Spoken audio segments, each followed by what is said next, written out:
ကဲပါတယ်ဆယ်ကျိုးကြီးရဲ့ကိုကဲချင်းနေကတော့ဆယ်ကျိုးကြီးဆိုအကုန်ပြန်ဆုတ်တက်ရတော့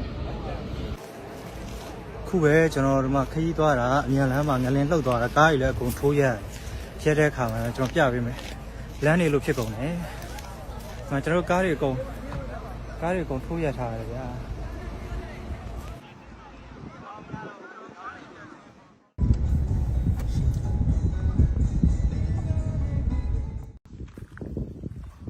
ဆိုတော့ကျွန်တော်ကချင်းနေဆိုပါတယ်။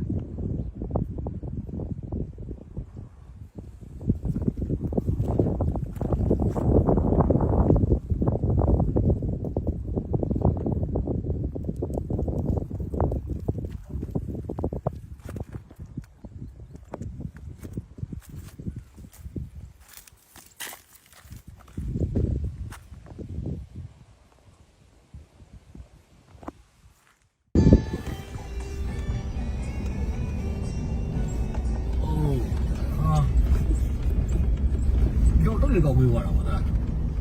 တော့ကိုဆူဆူရပါလေဗျာကြောက်ဖို့တော့ကောင်းတရားကျိုးတော့မဲ့အနေထားဖြစ်သွားပြီဆိုတော့ကျွန်တော်ဆက်သွားလို့ကလွယ်တော့မှာမဟုတ်တော့ဘူးကျိုးကြမဲ့အနေထားဖြစ်တယ်